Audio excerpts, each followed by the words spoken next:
anak-anak, senang sekali kita bisa berjumpa kembali. Dan pada kesempatan ini kita akan membahas tentang siklus menstruasi. Dan tentunya kalian anak-anak perempuan sebagian pasti sudah mengalami menstruasi. Bagaimana dengan anak laki-laki? Apakah anak laki-laki juga mengalami menstruasi? Tentu saja tidak. Dan kenapa anak perempuan yang mengalami menstruasi? Karena anak perempuan akan menghasilkan telur setiap bulannya. Nah, bagaimana prosesnya? Yuk kita ikuti. Ini adalah uterus atau rahim, tuba falopi, ovarium atau indung telur, vagina atau mulut rahim. Mari kita perbesar ovarium untuk melihat perkembangan telur. Kita bisa melihat dalam ovarium di sebelah kiri, gambar berwarna ungu adalah sel telur yang sedang berkembang. Semenjak dilahirkan, seluruh sel telur yang dimiliki wanita tersimpan di dalam ovarium dalam keadaan tak berkembang. Sebulan sekali, perintah hormonal dari otak memerintahkan ovarium untuk memproduksi folikel, di mana folikel yang dominan akan melepaskan sel telur dewasa untuk pembuahan. Lihat folikel yang berkembang dalam ovarium ini. Folikel adalah kumpulan sel yang mengelilingi telur dan menyuburkannya. Pada masa ini, selaput rongga rahim menebal untuk persiapan pertumbuhan sel telur yang telah dibuahi untuk menjadi janin atau jabang bayi. Selain itu, ovarium menghasilkan hormon estrogen dan hormon progesteron. Bila kadar estrogen mencapai puncaknya, maka hormon ini akan memberi umpan balik ke kelenjar di otak untuk melepaskan atau menyetop LH. Untuk menyiapkan telur untuk pembuahan, FSH mulai membagi materi genetiknya. Ini tanda dimulainya siklus reproduksi. Folikel kemudian melepaskan hormon estrogen yang membuat lapisan uterus dapat menerima telur yang telah dibuahi. Dalam perjalanannya menuju uterus, ada dua hal yang dapat terjadi pada telur: dibuahi oleh sperma atau tidak. Jika terbuahi, biasanya terjadi di tuba falopi. Dari situ telur menuju uterus dan tertanam dalam dinding lapisan uterus untuk menyuburkan dirinya. Jika telur tidak dibuahi dalam waktu 24 jam setelah keluar dari ovarium, ia berhenti berkembang dan hancur sebelum mencapai uterus. Sebagai gantinya, uterus mengeluarkan lapisannya dalam bentuk menstruasi selama 4-5 hari. Siklus reproduksi berkisar antara 21 hingga 40 hari. Hanya sekitar 10 hingga 15% wanita yang memiliki siklus 28 hari. Setiap bulan pada hari kelima siklus reproduksi, selaput rongga rahim mulai tumbuh dan menebal sebagai persiapan terhadap kemungkinan terjadinya kehamilan. Pada sekitar hari ke-14, terjadi proses pelepasan telur dari ovarium atau ovulasi. Sel telur ini masuk ke dalam salah satu saluran falopi. Dan jika saat ini ada sperma yang masuk, maka terjadilah pembuahan. Jika terjadi pembuahan, sel telur yang telah dibuahi akan masuk ke rahim dan tumbuh menjadi janin. Pada sekitar hari ke-28, jika tidak terjadi pembuahan, lapisan rongga rahim meluruh dan terjadi siklus menstruasi berikutnya. Nah, sekarang mari kita pelajari tentang grafik siklus menstruasi. Pada hari pertama sampai hari kelima menstruasi, dinding endometrium meluruh. Pada saat itu, kelenjar hipofisis di otak memerintahkan untuk meningkatkan hormon FSH untuk memacu pertumbuhan folikel. Folikel yang tumbuh memacu hormon estrogen untuk meningkat. Peningkatan hormon estrogen ini mempertebal dinding endometrium. FSH semakin meningkat sehingga semakin memacu pertumbuhan folikel.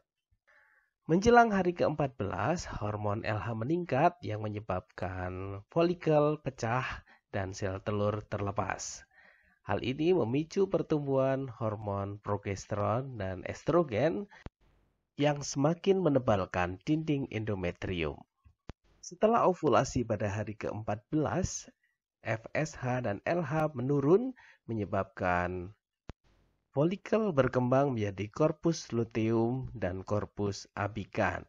Jika sampai hari ke-28 sel telur tidak dibuahi, maka estrogen dan progesteron berhenti dan akhirnya terjadi menstruasi tahap berikutnya.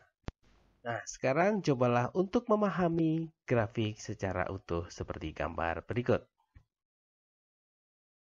Ternyata siklus menstruasi yang dialami setiap perempuan tidak sama ya. Ada perempuan yang satu siklus menstruasinya pendek, yaitu kurang lebih 18 hari. Tetapi ada juga perempuan yang mengalami satu siklus menstruasi itu panjang, yaitu 40 hari. Tetapi pada umumnya, satu siklus menstruasi berlangsung kurang lebih 28 hari. Masih ingatkah bagaimana proses menstruasi ini dapat terjadi?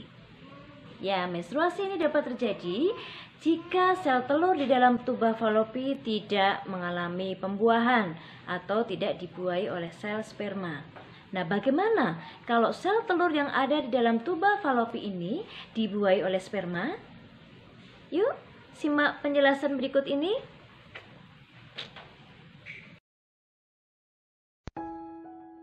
Fertilisasi.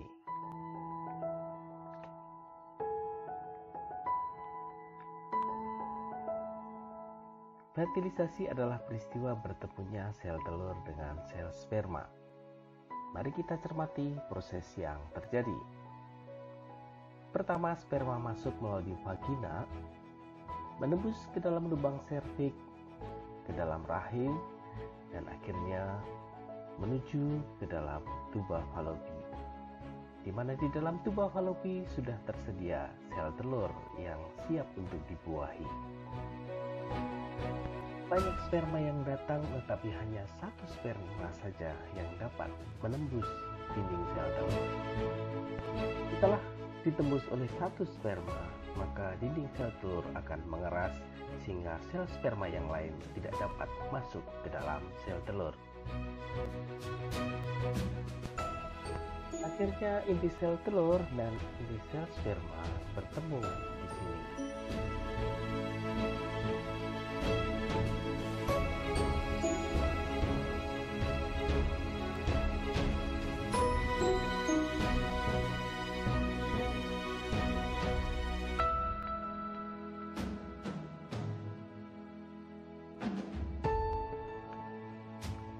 Materi genetik berupa kromosom dari sel telur kemudian melakukan pembelahan secara meiosis tahap kedua, yang akhirnya diperoleh sel yang bersifat haploid atau N.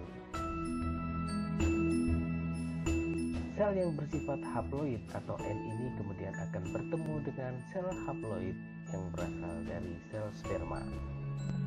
Maka bersatulah materi genetik, setengah dari sifat ayah dan setengah dari sifat ibu. Peleburan sel ini akan membentuk zigot yang kemudian membelah secara mitosis untuk bertumbuh menjadi embrio. Selanjutnya, embrio akan menuju ke dalam rahim dan tertanam di dalam dinding endometrium atau dinding rahim.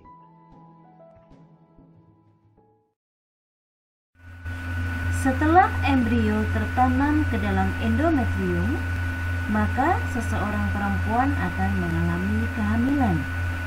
Tahukah kalian bagaimana perkembangan embrio selama dalam kandungan? Yuk, kita simak bersama penjelasan berikut ini. Perkembangan embrio. Setelah mengalami fertilisasi, sel telur kemudian tertanam di dalam dinding endometrium. Dan selama 9 bulan 10 hari, janin atau embrio berkembang di dalam rahim dengan perkembangan seperti berikut ini.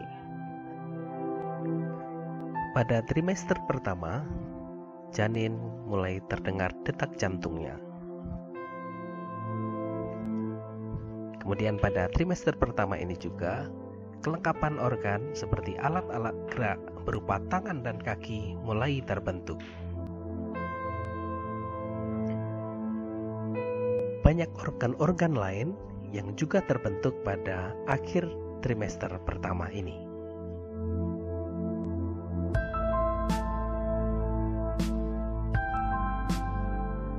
Pada trimester kedua, gerakan-gerakan pada janin mulai terlihat.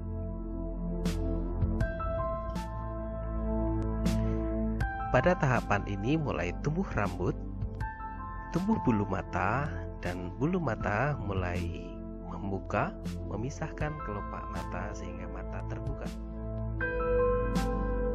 Dan pada usia kandungan 9 bulan 10 hari, bayi siap dilahirkan. Pada proses kelahiran, bayi harus menembus lubang yang sangat sempit di vagina.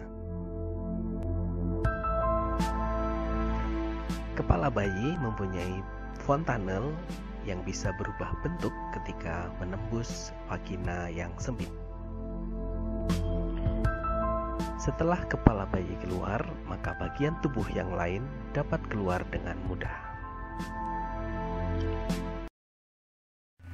Kita sudah mempelajari dan memahami materi tentang